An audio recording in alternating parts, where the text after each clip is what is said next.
Buonasera, eccoci qua, benvenuti. Settima puntata, seconda stagione di Non è la Light. Allora, attenzione perché, come diciamo sempre, questa è una puntata importante, ma oggi è ancora più importante rispetto al normale.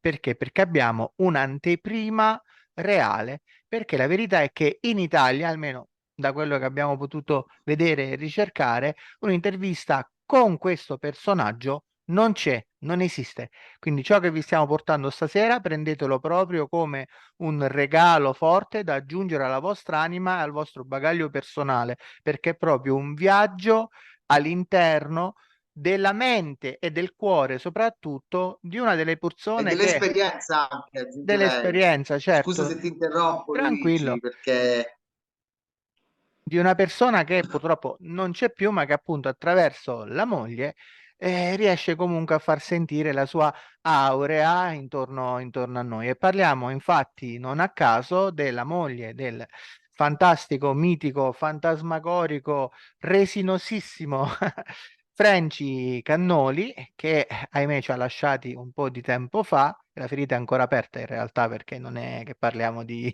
anni e anni e anni. E insomma, questa sera è con noi la moglie Kimberly che ci accompagnerà. Attenzione perché gli incontri che abbiamo previsti col team Cannoli, chiamiamolo così, sono più di uno. Quindi quello di questa sera è una sorta di assaggio, diciamo così, dove siamo andati principalmente sulla parte carismatica del storica. personaggio, sì, storica e carismatica del personaggio, la parte umana, diciamo così. Nelle successive puntate invece avremo un approccio veramente tecnico e là vi facciamo un regalo ancora più grosso a livello tecnico, ma siccome noi siamo una trasmissione di cuore, partiamo proprio col cuore. Quindi Sì. ringraziamo velocemente questa sera è che il tempo, l'intervista è lunga, ringraziamo i nostri sponsor, Moca Grow soprattutto, Express Grow, ringraziamo sempre Radio Città Pescara, Element che ci aiuta, carica, fa e tutto il resto, il mitico direttore Lucio Selvaroli. Iscrivetevi al canale Telegram, trovate sotto nei commenti o comunque nella descrizione del video il link per avere tutte le offerte, eccetera, riservate a voi. E niente, ci sentiamo il traccione. Fra, Nulla da iscrivetevi al aggiungere. canale, mi raccomando, è importante. State aumentando sempre di più. Grazie, veramente grazie. Abbiamo raggiunto una buona quota di iscritti, però iscrivetevi in modo che cresciamo e sempre più persone importanti per il vostro bene, no? Più siamo grossi, più i big vengono e voi potete gratuitamente succhiare le energie positive che vengono così distribuite a frotte dai nostri mics. E traccione fra e Kimberly Cannoli, signore e signori, attenzione, attenzione, attenzione, Sì, unica consiglio traccia della personale. puntata, unica Sì, traccia della puntata, dicevo perché è bella corposa, c'è null'altro da aggiungere, bisogna stare concentrati, quindi poi ci vediamo alla certo. fine per i saluti finali. Consiglio personale, l'intervista è in inglese, ma abbiamo fatto la traduzione immediata, quindi ascolterete subito l'italiano, diciamo così. Ovviamente per rientrare nei tempi della trasmissione abbiamo dovuto condensare un pochettino le risposte che ci venivano date perché Kimberly comunque è stata bella esaustiva. Consiglio personale, attivate, visto che li ho abilitati e tutto quanto il resto, abilitate i sottotitoli automatici e con la traduzione, se avete problemi con l'inglese, ovviamente. Se parlate l'inglese, meglio per voi, a posto così, bella e Sì, dai. magari meglio di noi anche, per cui Sicuramente. Va ci bene, abbiamo signore e provato. signori, non cambiate canale. Chi cambia canale? Com'è che avevi scritto sul post, fra? Chi cambia canale? Si merita un meme, ma è un pollo, Si merita è il un meme. pollo, chi cambia canale è un pollo È questa un sera. pollo proprio, è un confetto falqui. A prestissimo, a tra poco con Kimberly Cannoli, qui da Fonchio e Francesco. Non è la Light, il podcast che sfora. Oh, oh, yeah, yeah, yeah. Oh, oh, oh. Ci sarà sempre una musica vera che non smetterà mai di vibrare nell'aria. Cala la notte e sale la luna piena e mo' Una luce accende la serata, il palco si illumina per un'altra sera. Guarda quanta bella gente che è arrivata. Nella notte il reggae suona e mo sulle mani in aria, reggae vibrazione sulla pelle quando l'anima ed il corpo sono fusi con la mente. Segue il battito del cuore con le pulsazioni lente. Reggae porta il fuoco in mezzo alla gente, sempre. Reggae come musica ribelle, reggae può dare fastidio quando parla apertamente, quando critica il sistema, la sua logica opprimente. Reggae, arte e cultura della gente.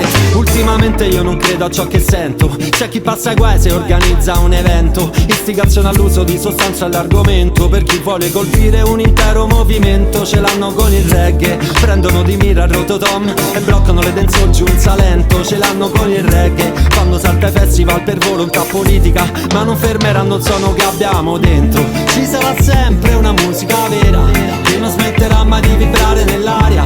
Cala la notte e sale la luna piena e mo una luce accende la serata, il palco si illumina per un'altra sera. Guarda quanta bella gente che è arrivata. Nella notte il reggae suona e mo sulle mani in aria, mentre i politici stanno rubando, chili di cocaina alla frontiera stanno entrando, narcotrafficanti che stanno festeggiando. Le guardie qui che ci fanno nada a fa qualcosa di più serio. State solo a perdere tempo per due canne de nero. Dovreste proteggerci dal crimine vero, invece quante morti sono avvolte nel mistero. Lasciate sta la musica che è arte e libertà di pensiero. Voi che fate a pezzi la cultura di un paese intero. Chi non ci sta versa i panni del guerriero, con le armi della musica lo spirito leggero. Ci sarà sempre una musica vera che non smetterà mai di vibrare nell'aria. Cala la notte e sale la luna piena e mo una luce accende la serata, il palco si illumina per un'altra sera. Guarda quanta bella gente che è arrivata. Nella notte il reggae suona e mo sulle mani in aria, reggae vibrazione sulla pelle quando l'anima ed il corpo sono fusi con la mente. Segue il battito del cuore con le pulsazioni lente. Reggae porta il fuoco in mezzo alla gente, sempre. Reggae come musica ribelle, reggae può dare fastidio quando parla apertamente, quando critica il sistema e la sua logica opprimente. Reggae, arte e cultura della gente. Ed eccoci, ed è con grandissimo, veramente grandissimo onore, perché non è assolutamente scontato avere qui in Italia una persona di levatura così alta e soprattutto che ha rappresentato così tanto. Credo che siamo proprio un'esclusiva nazionale in questo caso, ed è con noi Kimberly Cannoli, conosciuta tantissimo nell'ambiente, che sta portando avanti tutto il lavoro magnifico ed eccezionale che purtroppo che non c'è più il nostro Frenchy ha fatto negli anni. Quindi ce l'abbiamo qui stasera per fargli delle domande intime e personali, come si dice, ma bando alle ciance, diamo via a questa bellissima intervista. Hello Kimberly, nice to meet you, welcome to Nonella Light. Thank you so much for having me. Grazie tantissimo per avermi contattata. Ok, we'll start fast with the first question because... Ok, posso iniziare io, Luigi? Vai, ok. Okay, we want to know at first how it all started with the hashish. How you discover or how you get in touch in some travels, or just tell us how and when. Okay. Quindi ti ho chiesto quando e come è iniziato tutto. Please. Yeah. So I lived in France when I was 18 and went to a program at the University of Grenoble for foreigners to study French. And of course, when I'm in France, everybody's smoking hashish. So I learned to smoke hashish with the French friends there at university. Ok, perfetto. Quindi studiavi in Francia, a Grenoble, se non sbaglio, e lì fumavano tutti hashish, quindi si è ritrovata a scoprire l'hashish. And when these things get bigger, like something that you felt the need to go deeper, okay? So it wasn't hashish as much as it was kind of looking for spiritual things at that age. You know, when you're leaving your family and you're starting to think a lot about life. So I traveled from France to Bangladesh, and then from Bangladesh to India, and then from India to Nepal. And I was studying Buddhism, but I was also traveling. And of course, you meet so many nice people when you're young and you're traveling. And I met Frenchy for a full moon birthday party for his friend at Lake Pokhara on June 3rd, 1980. And that's where I think things really took off. Ok, gli ho chiesto praticamente quando le cose hanno iniziato a diventare un po' più grandi e ci ha raccontato che quando ha lasciato casa, diciamo, quando era poco più che adolescente ed era giovane, ha iniziato a viaggiare per motivi spirituali, studiava buddismo un po' per capire la vita, lì ha incontrato Frenchy ed è iniziato tutto. And he was already in the process of learning the lost art, or Yes. was Because something his studies had started in Morocco when he was younger. So he had Lebanese and Moroccan friends in Nice who introduced him to hashish to start with. And then he went to Morocco for some time. And then after went to Mexico and spent time in the desert of the peyote. And after Mexico went to India and then to Nepal. And so he had a few years, kind of like me before we met, where he was involved in other aspects of plant medicine and just really exploring things.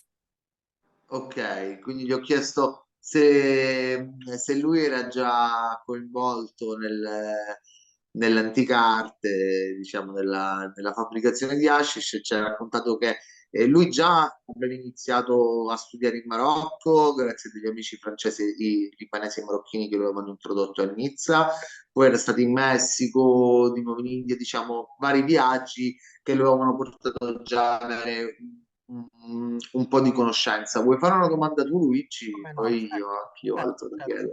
vado. Innanzitutto vorrei far notare una cosa che probabilmente gli ascoltatori, eccetera, non possono rendersene conto, ma noi che siamo ora in questo contatto stiamo vivendo un'esperienza incredibile, perché io non so, Fra, tu la senti, si percepisce un'area come di santità praticamente intorno alla figura di Kimberly, cioè sento proprio come questa trasmissione di energia ed è incredibile. I told that it's not easy for people that are watching us, okay, to feel, but me and Francesco now are feeling a sort of aura. Yeah, really, all around you is incredible. You have a very big energy, and you are spreading this energy to us. I really feel this really is incredible. It's like when you go to a sanctuary, okay, and try to. But I have this question, okay. So you told us about your travels in Bangladesh, Nepal, etc. I want to know if you can tell us one or the bigger experience in the human being, okay? Cioè something about your soul. What do you felt when you was in this place, okay? Gli ho chiesto se è stata, essendo stata in Bangladesh ed in India, eccetera, di raccontarci qual è stata un'esperienza in cui ha avuto una forte connessione, qualcosa che ha risvegliato il suo spirito, una cosa spirituale. So, some spiritual, if you have some spiritual experience in those places. So I think we were very blessed to be able to travel in the 1980s. It was a very different world, you know.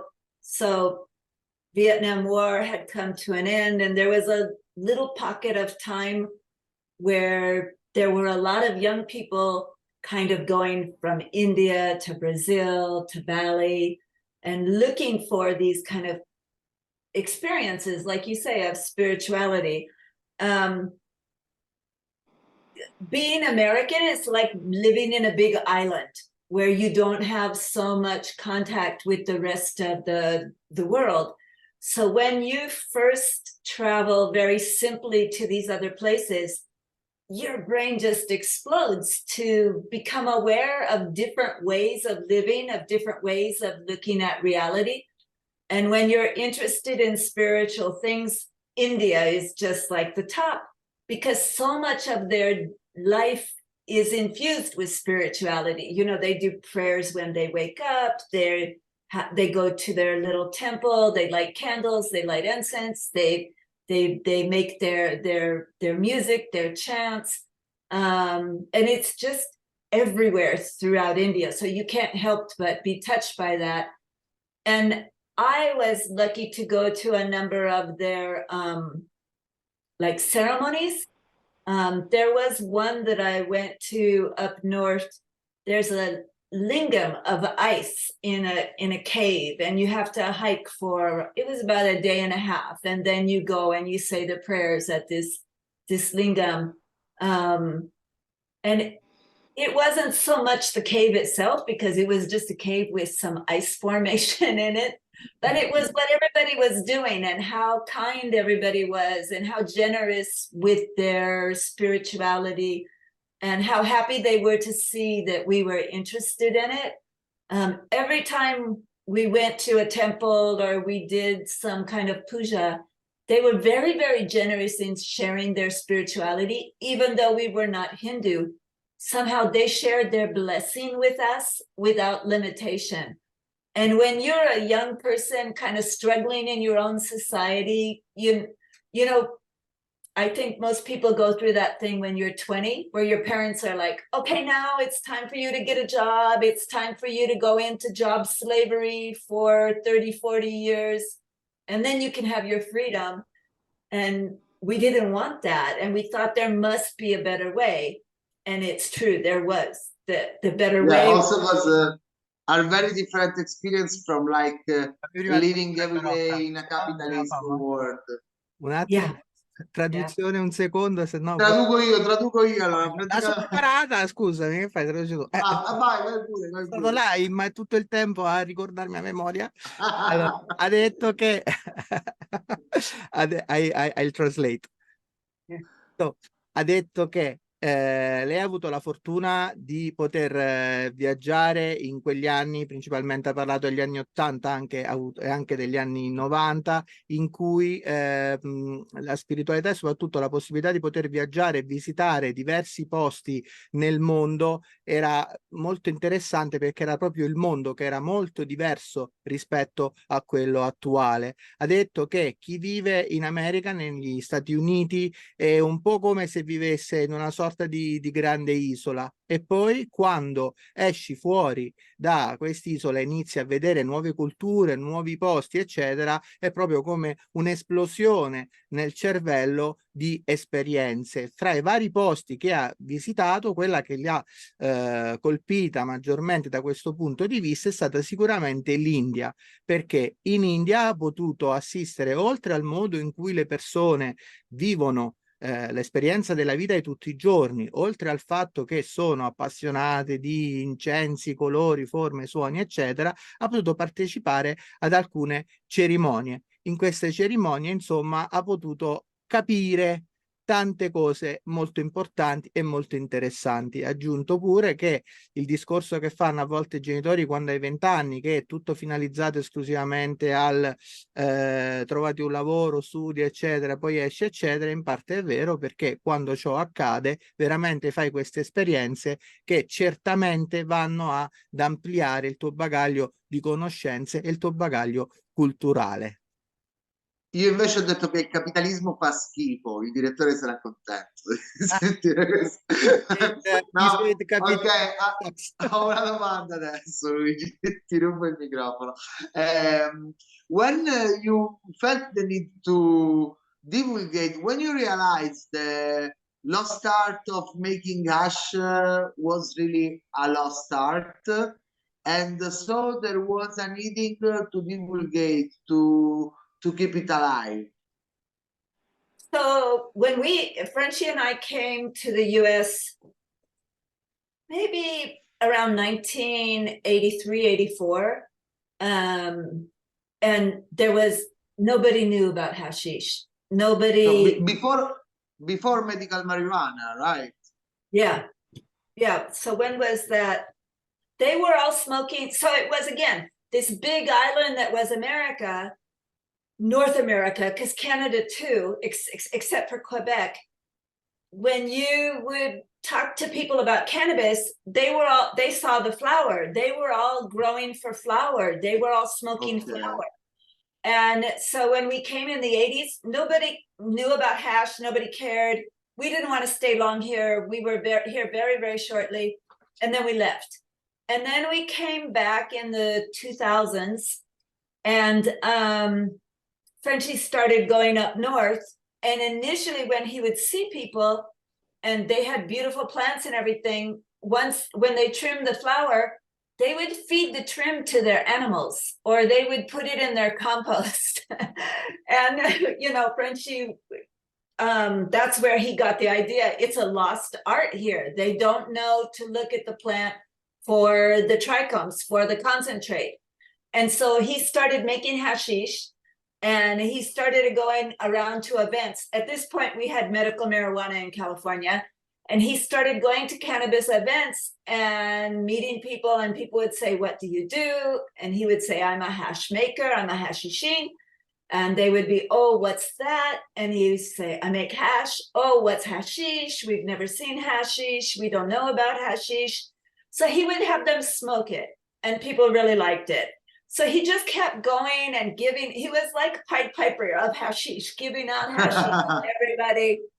And then people started to like it, and he can only produce so much as one person. So then the young people started saying, "Well, teach me." And so then he started having the workshops to teach people how to make hashish. And that's what became really important to him, was to plant seeds of hashish education everywhere, because we don't have full legalization yet. And maybe some bad government's going to come and try to make it illegal again. But if we plant seeds, that legacy will live on. They can't make it disappear if a bunch of people know how to do it. And, we even did a workshop in Italy. Yes, we know. Yeah. We've been informed. Also, it's a very ancient art, so it's very important. Praticamente ci hai raccontato che loro sono arrivati già in America prima della medical marijuana, nei primi anni 90, e la situazione lì era molto tutto incentrata sul fiore, c'era ancora il proibizionismo. Quando sono ritornati nel 2000, che era ormai la medical marijuana era in stato totalmente avanzato, hanno visto, Franci ha visto andando a Nord California che buttavano il trim, ok? E allora gli è venuta l'intuizione, tutta questa roba che viene buttata, viene data agli animali, viene buttata nel compost, gli è venuta l'intuizione appunto di mettersi a fare hashish, che era quello che aveva imparato nei viaggi, e così la cosa si è evoluta, e hanno iniziato, diciamo, a fare workshop, ok? Un po' in tutta America, ma anche in tutto il mondo, anche in Italia. Vuoi andare tu, Luigi? No, certo. Allora, la mia domanda sono due, una un po' più cortina e una più articolata. Allora, la prima che gli pongo è questa, proprio in relazione a questo fatto dell'hash dell'America. Volevo sapere se era vero che sappiamo che da sempre l'Italia, l'Europa, eccetera, ha una grande tradizione a livello di hashish, no? Anche per la vicinanza con paesi come Marocco, eccetera. In America normalmente, causa Messico, diciamo così, principalmente, che è da lì che arrivava soprattutto prima, no? Ecco, l'erba, eccetera, hanno una tradizione maggiore sul fumo dell'erba, diciamo così. Anche perché non usano tabacco, noi usiamo il tabacco. Bravissimo, mi chiedevo se, siccome ci sono voci che dicono che comunque anche proprio i tricomi, diciamo, di quelle piante, quelle AIDS, no, principalmente messicane, non erano propriamente idonei anche per fare un fumo di buona qualità. Loro che hanno vissuto quegli anni che ci sono stati, magari potrebbero darci la risposta se o no un... È una bella domanda, falla, Okay. vediamo. So, I want to ask you, in Italy and in Europe, no, we have a big tradition of use of hashish principally, okay? So we had Charles Baudelaire, no, che described, okay, in the artificial paradises, okay, etc. In America, people normally, in the old times, okay, when you first go to United States, etc., we had more using of wheat because of the Mexico, no? The main part of wheat in America in old years come from Mexico, okay? In Italy and Europe, we have the Morocco, we have Tunisia, etc., etc. You Yeah. had the Silk A Road. lot of Yeah. But there is a little, com'è che si dice leggenda urbana? Urban legend. legend. Yeah, a sort of urban legend that say in old times in America, hashish production was not very diffused because of trichomes, okay? Trichomes of The kind of variety. yeah, come from Mexico, the strains come from Mexico, are not very good to be extracted. This is true or is only a urban legend? I mean, back in the day, there, you know, like when I was younger in the 70s, the stuff coming from Mexico, there was some beautiful stuff, right? When you think about Acapulco Gold, I mean, there were Yes. some strains that were very beautiful. But it was definitely material for flour. There's a whole theory that says, you know, that if you look at the earth and the longitude lines, and you look how the plant has responded, how the plant responds to the environment. So in India, you know, we have a semi-tropical environment in northern India on this side of the Himalayas, not on the side by Afghanistan, but by India. Okay. And so we have a plant that makes very sticky material that's very conducive to making charas. Yeah. That high is very bright and energetic. They live in a mountainous area, so if you're climbing mountains, you need energy, right? And then if you go over the mountain into Afghanistan, suddenly you have plants that are lower and they're much drier, because with the wind and the dust from the more dry environment, you don't want things sticking to the plant.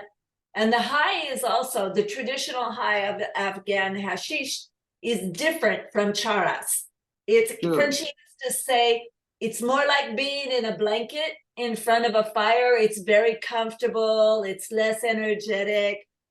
And then if you It's not shocking. yeah, it's not shocking.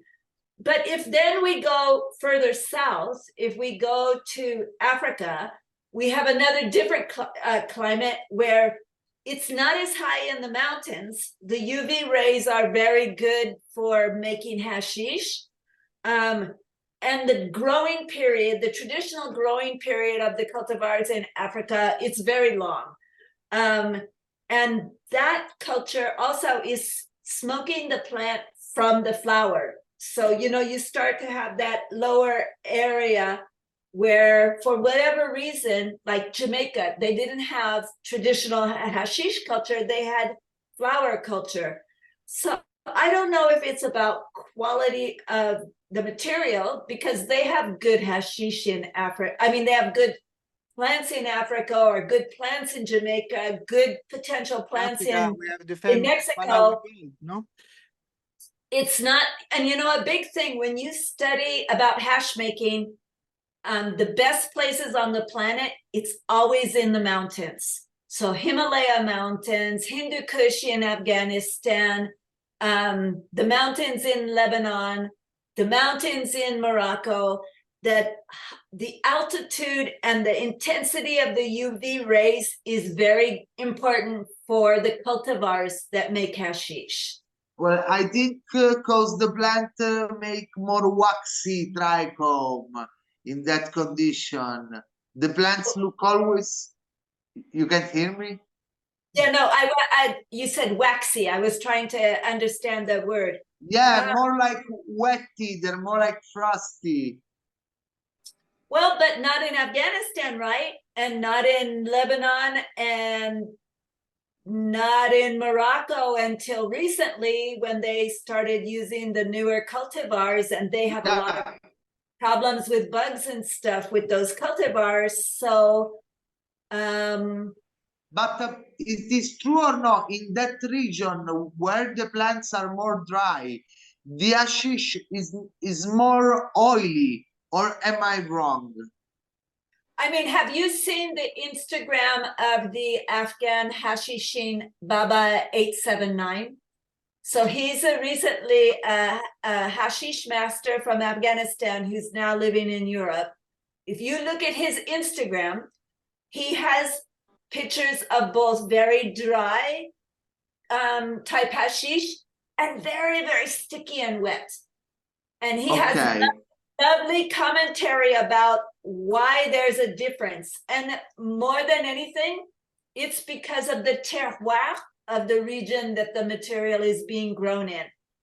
And he never suggests one is better than the other. He just suggests, and I think Frenchy would agree with him, it's the expression of the plant.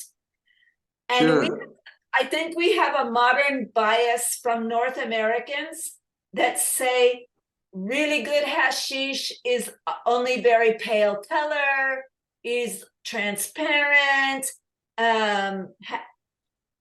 is almost like it's not pressed. And I don't think this is traditional hashish. This is a new product, and they call it hashish, but it's not pressed. So I think they should think of a new name for it. And in traditional hashish, depending on where it's grown, the plant manifests herself in so many different ways, right? Sure. And it's a little bit like wine. So if I say to you, is Beaujolais bad wine when Bordeaux grows not too far away? No, it's not a bad wine. It's a different kind of wine. It's good for a different situation. I'll just translate what we said until now because is more... E poi posso tradurre perché l'ho assorbito come una spugna, e così su cosa questa intervista che sto assorbendo come una spugna. Vai. Vado. Allora praticamente è bella lunga, è partita dicendo che in differenti regioni e fasce naturalmente attorno alla nostra terra ci sono differenti tipi di piante. Le piante si manifestano, esatto, grazie Luigi. Le piante si manifestano anche in modi diversi, d'accordo? Per esempio in India, piuttosto che in regioni più fredde, sono molto bagnate, hanno una resina molto appiccicosa. Invece in regioni più calde, più pianeggianti come l'Afghanistan, d'accordo, sono più secche. Ciò comporta tipi di hash diversi che vengono realizzati. Io infatti sono andato a chiedergli proprio dove stesse la differenza a livello di consistenza, e sta anche nell'espressione della pianta rispetto lei ha detto un bel termine che è terroir, d'accordo, rispetto all'ecotipizzazione di quella che noi chiamiamo ecotipizzazione di quello che è la circonda, del microclima in cui vive. È stata una risposta molto bella. Poi si è soffermata parlando anche degli hashish moderni. Infatti volevo fare adesso quella domanda, dicendo che i compratori... Che ha detto terroir, quindi devo sparare, ce n'avevo due e la devo sparare. Vai, me la tengo, vai, me la tengo. Ok, so you used the term, dico prima in italiano, first in Italian. Hai usato il termine terroir, abbiamo parlato anche di vino, ho sentito la parola Bordeaux, eccetera, eccetera. È qualcosa in cui io credo tantissimo, la cannabis come il vino, così come noi abbiamo le DOC in Italia. Quindi volevo sapere meglio la tua concezione di terroir, quanto sia importante appunto avere delle caratteristiche organolettiche, quindi sia a livello terpenico sia a livello di sapore che di sviluppo fenotipico della pianta, legate al territorio, quindi alle caratteristiche climatiche e quanto ci stiamo perdendo col proibizionismo in Italia e in Europa per non poter fare questo tipo di lavoro che invece vedo già stanno facendo in America, dove è nato la figura del gangeur, ad esempio, che si occupa proprio, stanno facendo una sorta proprio di doc in America, no? Cioè, quindi tu vai, Sì, sì, sì. devo dire, in alcune parti, Humboldt fra tutte, però molto in Oregon stanno facendo questa cosa qua, dove per ogni strain inizia a essere collegato anche con le caratteristiche, cioè per chiamarsi OG qualcosa, per dire deve avere lì ed essere coltivata lì, come noi facciamo, che ne so, col Montepulciano, deve stare in Abruzzo, DOC, eccetera, eccetera. Ok, I ask, you use the term terroir, okay? And it's very important because you use the term terroir and the term wine. You talked about the Bordeaux, okay? So it's since a lot of years that I want to see here in my country cannabis like the wine. In Italy we have the DOC, is, yeah, okay. And I ask you, how much is important, okay, the right terroir for have the right condition for cannabis, okay? How it is important to have the correct phenotype, the correct terpenes, the correct taste of the plant, and in your opinion, how much the prohibition that we have in Italy and in Europe are making a big mistake, a big problem for the impossibility to make this kind of work here, okay? Because I really dream to start one day my own strain with my DOC. Yeah, also in the US, because not every state legalized, so yeah, but in US you have some figures like Gangeur, etc., that are trying to start this kind of work. Like in Oregon, for example, I know some farms, etc., are starting to registrate strains with the terroir characteristic for have the right plant. So you know that it's not just about the terroir, right? It's about the appellation, so the DOC in Italy. Yeah. And this means, so when we think about how this works, the location, the place has a reputation for when you grow that specific plant there, the flavor of the product is better than elsewhere. So this is like in Italy, when you feed the cows the grass of the region of certain cheeses, of like mozzarella or parmesan.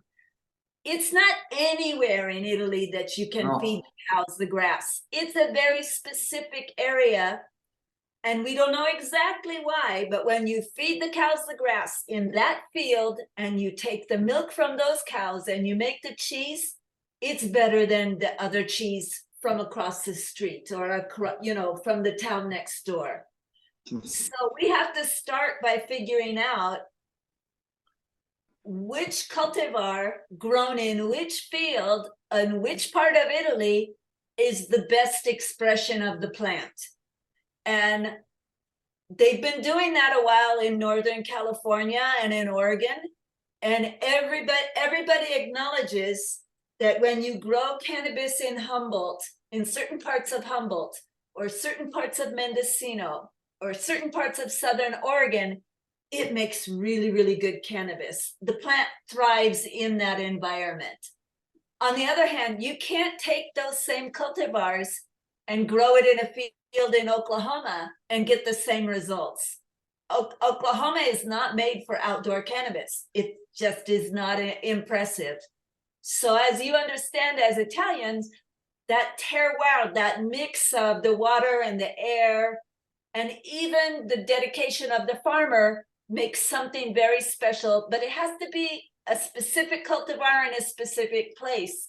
So they need to legalize, because one of the things we realize is where you grow wine, cannabis also generally grows really well.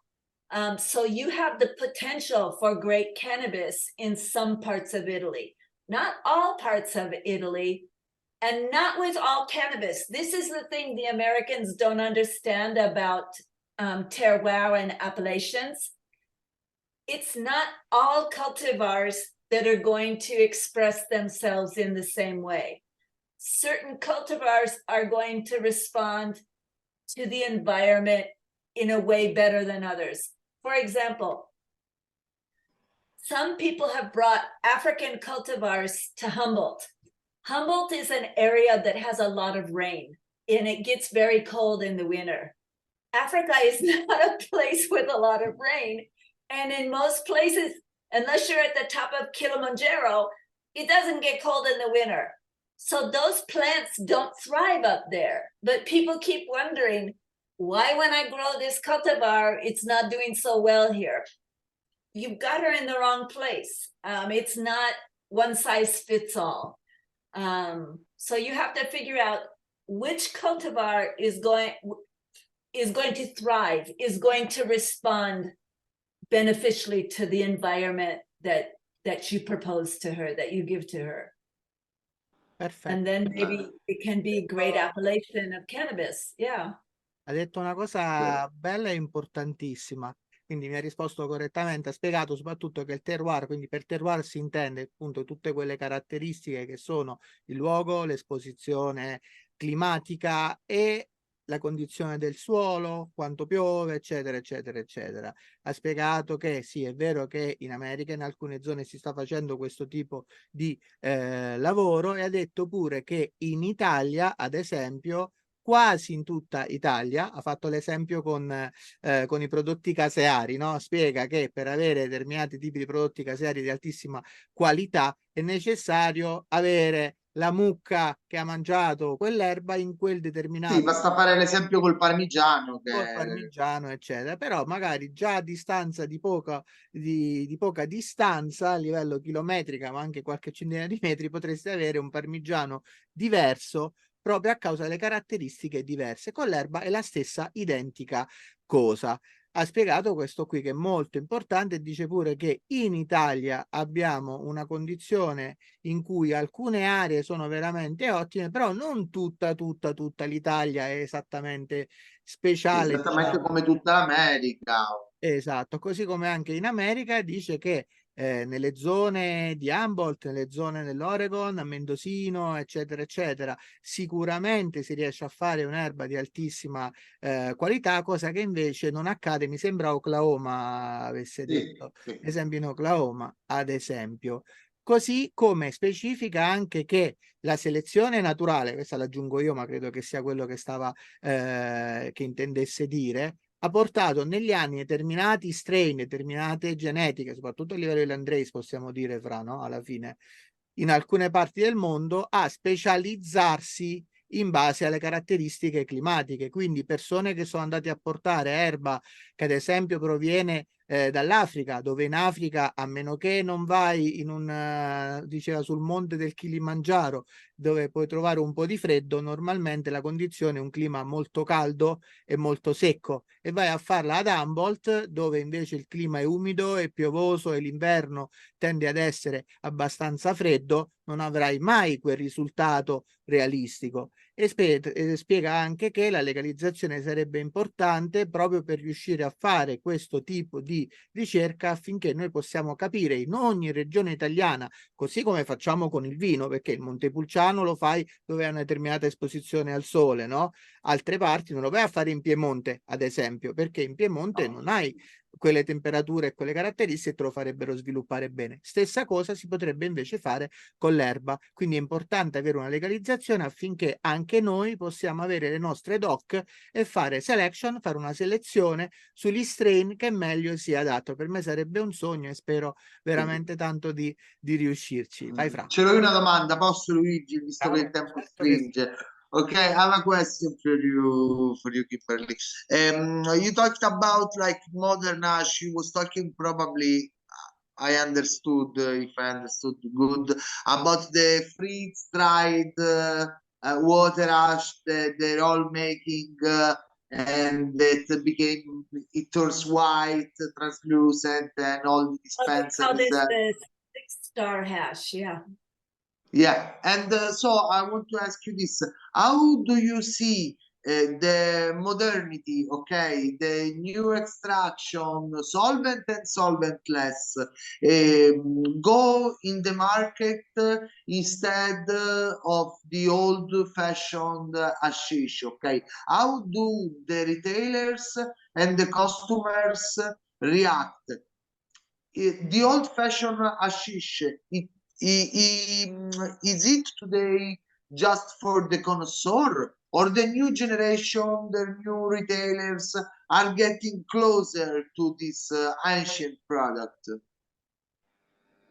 Well, in the United States, it's largely for the connoisseur because it's very expensive to produce good hashish. Sure.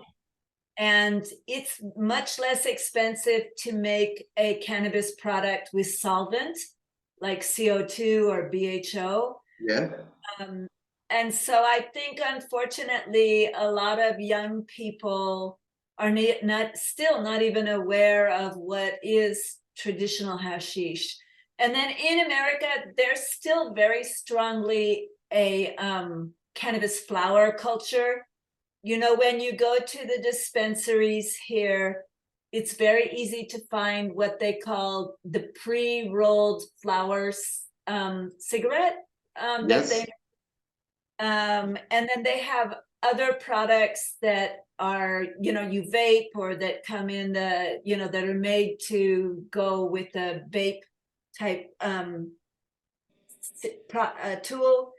So I think that traditional hashish culture here is still needs a lot of education. Okay.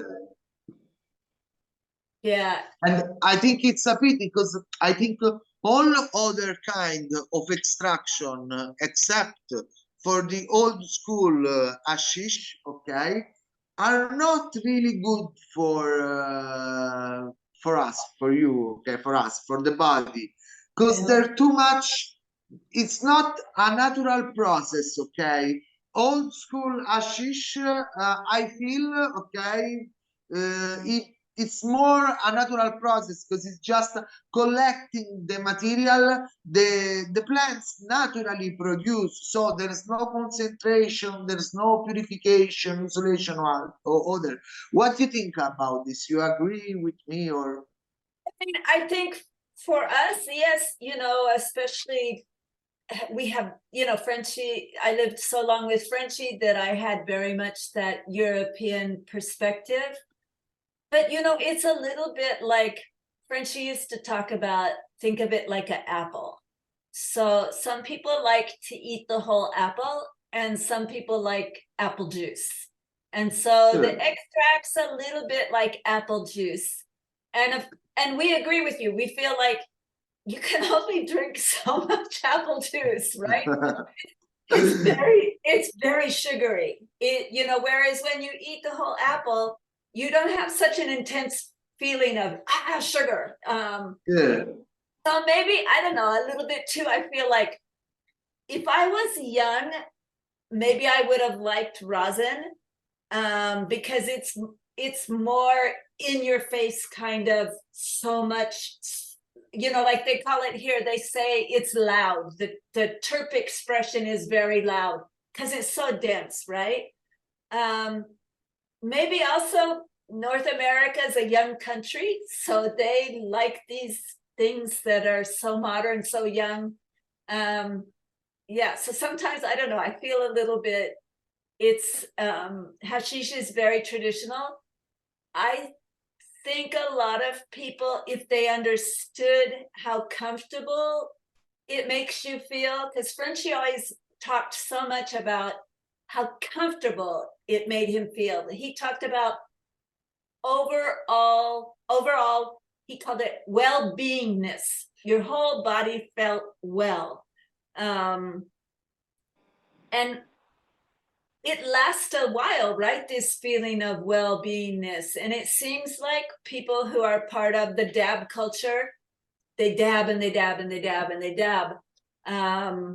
So maybe it's just like when you're young, it's one thing you like, and as you get slightly older, it's another thing. I think You know what? I think it's less complex and more effective.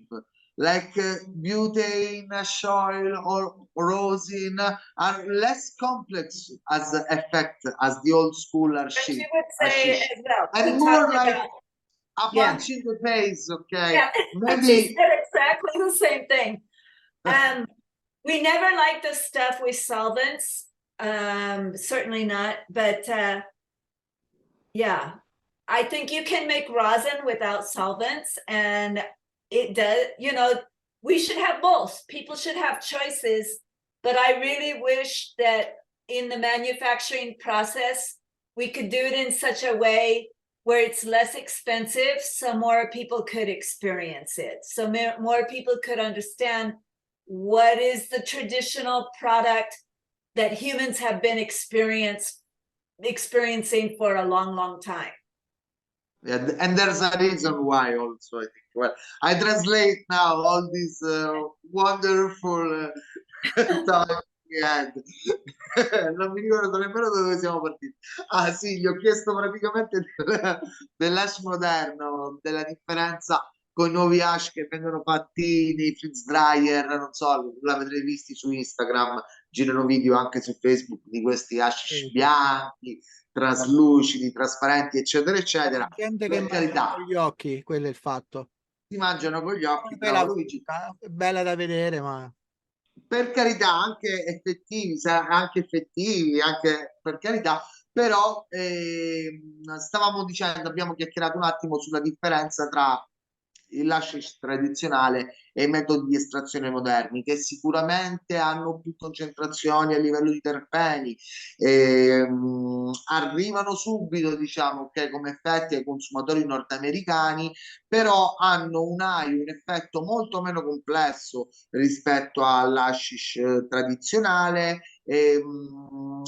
che è anche un attimino una lavorazione meno invasiva. Non è una concentrazione, d'accordo, ma è una collezione della pianta. Anche lei condivide, diciamo, questo feeling, ci ha spiegato questa cosa, è molto importante. I giovani purtroppo non si avvicinano, i giovani nordamericani non si avvicinano tanto a questo tipo di hashish, preferiscono le estrazioni più moderne, ma siamo in un mondo consumisto. consumista, Luigi, siamo in un mondo No, il consumistico. Vuoi pensiero. fare l'ultima domanda, Luigi? In breve, è finito il tempo, ma abbiamo sforato. Non è un problema, ci Can sta. I say just one more thing on that topic? Yeah, You know, Yes, sure, sure. we were talking about terroir, right? And we need to remember that humans are also part of the terroir. We tend to think of terroir as if somehow we were outside of it and there was the plants and the earth and the soil. But I think if we were more primitive humans, we would have more of a sense of our place in that terroir. And when we talk about the plants in the terroir, we talk about how they manifest, how they express themselves based on the earth, the soil, everything going there. So there's a theory of terroir that says the cannabis plant grows in such a way, or is it consumed in such a way to meet the emotional needs of the people in that area. So it makes really logical sense that what the humans in maybe Northern California need from the plant is not the same thing as what the humans in the Himalayas need from the plant. Their lives are different. Their experience of reality is different. So it could be for young people, rosin or these products that are a little bit speedier, a little bit more in your face, maybe it's helping them deal with the reality of hard urban life. Urban life in Western cities right now is really, really hard, really complex. And there's so much challenging things going on politically, socially, environmentally. I think it must be so hard to be a young person right now. So maybe something speedy helps you deal with that.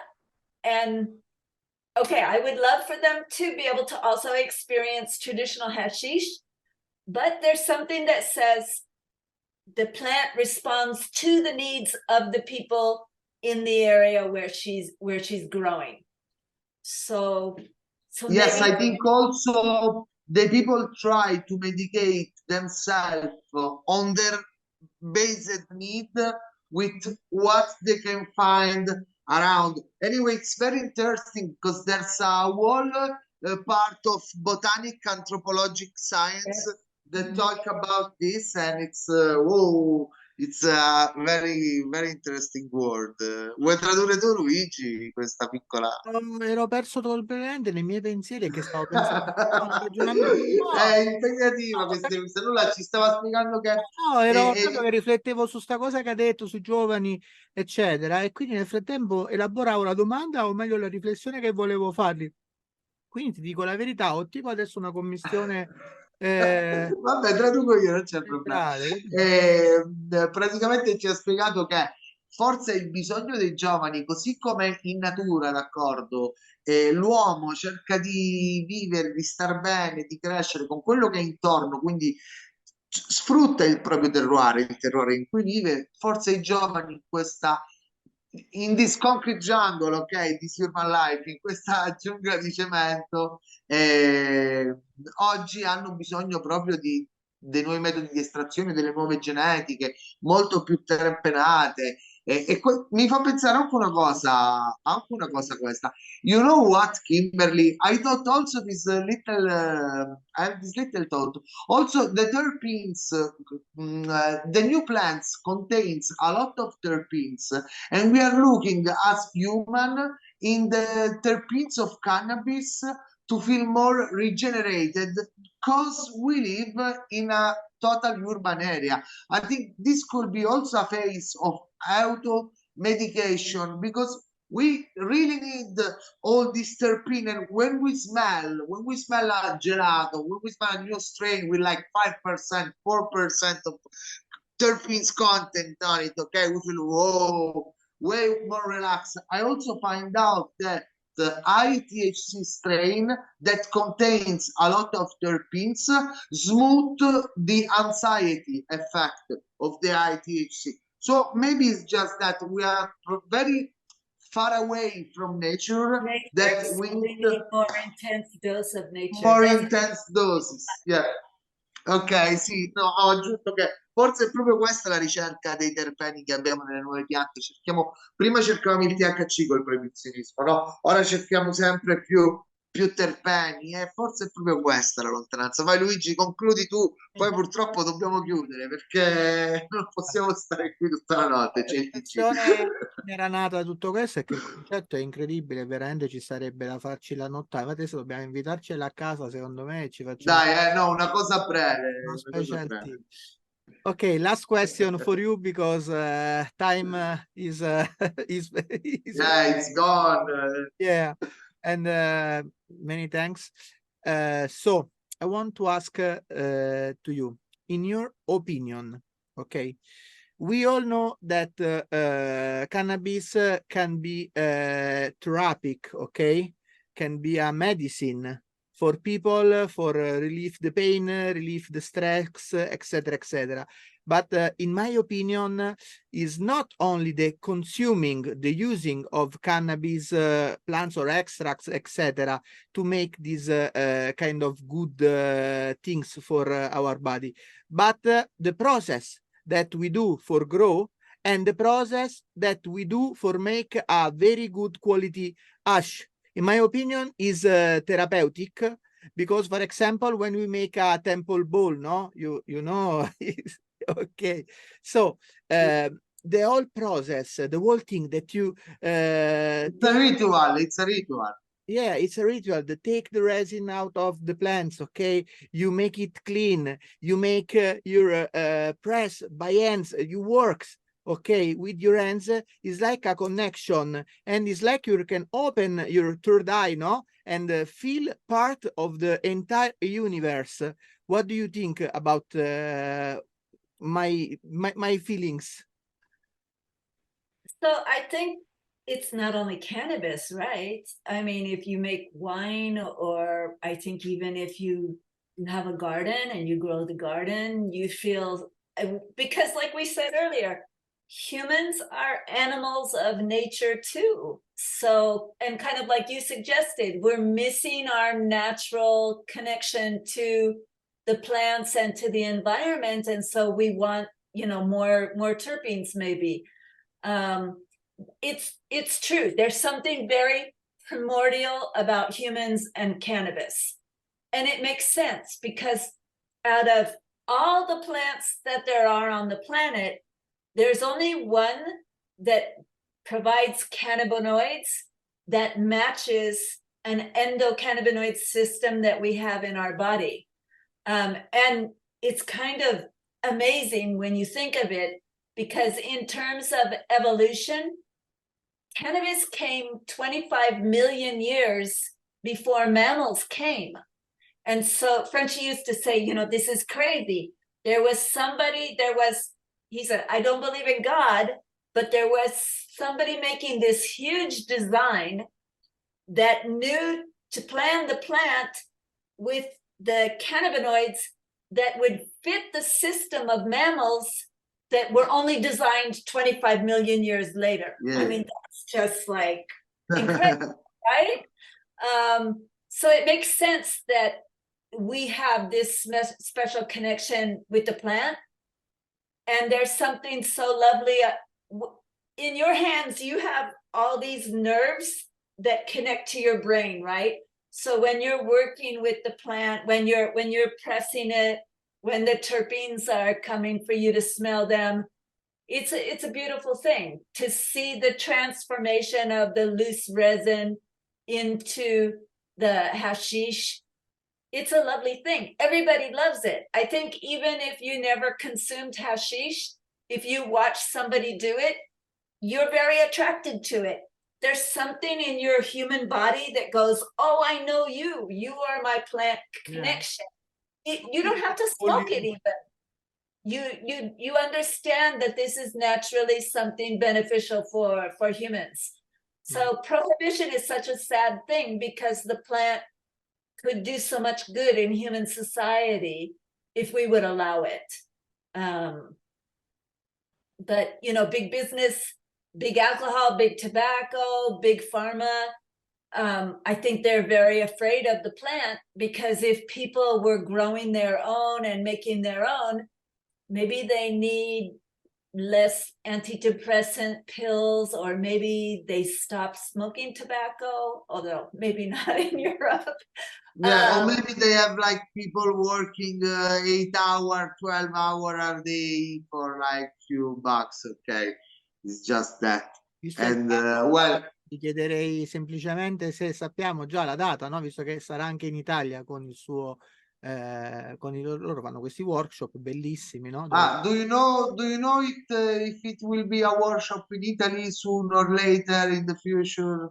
So we can't come to Italy because it's still illegal there, right? I know we did in the past, but so we're going to try to come the week before Spanibus and do a workshop in Amsterdam, and then we do a workshop in Barcelona. Nice. Yeah, so that's what we're trying to put together, and that's not too far for people to come to Amsterdam or Barcelona. No, it's very close, especially to Barcelona. We have a lot of direct flight. Thank you, Kimberly, for being with us. That's one thing. Anybody who wants to watch the workshop, Frenchy made the videos of his workshop, and they're available now online for free. Okay. So if you have a website? We have a website, frenchycannoli.com. And on the website, there's a page called DIY, Do It Yourself. And the videos are there. And we had Italian translators, so the videos have subtitles in Italian. Nice. Cool, cool. Well, we will link Ha also detto che during the... chiunque volesse vedere, vabbè, che il workshop, eccetera, in Italia, essendo illegale, eccetera, non è proprio semplice, però la settimana prima della Spannabis saranno a Barcellona e ad Amsterdam per fare appunto questi workshop, ma per chi non avesse possibilità di andare di persona, sul sito che hanno appunto frenchycannoli.com, is correct? frenchycannoli.com, sul sito c'è l'area video, nella parte do it yourself, ok, quindi DY, DIY, DIY, Sì. do it yourself, e trovate i video tra l'altro tradotti anche in italiano, quindi è possibile vedere questi workshop per l'arte del grande Frenchy, insomma, anche nel vostro linguaggio, la nostra lingua, e quindi insomma è possibile fare questo. Quindi andiamo tutti sul sito, guardiamoci i video, insomma, perché come dico sempre, l'ambizione, quindi voler fare un hash bellissimo senza la conoscenza, senza saperlo Sì, fare, anche solo per cultura, diciamo, è una beh, roba proprio una bella barca. immensa, un'arte perduta. Thank you, Kimberly, really, for being with us. It was wonderful. I can't expect better interview. Was like one of the best interview we ever did on this show, really. Thank you. No, really, I'm talking really. So now we do a pause, okay? We get back, we say hi to you and thank you for being with us. Okay, thank you too. Grazie, grazie di cuore, Kimberly. Thank you so much, so much. Thank you. I feel blessed. I feel blessed. Oh, my pleasure. You too. Mamma mia, guarda qua, c'ho il cuore che è proprio, guarda, boom, boom, boom, boom, batte, mi sento, come dicevamo, blessed proprio. È stato bellissimo, è stato veramente bello. Nulla da aggiungere, come ho detto all'inizio, è stata una cosa abbastanza...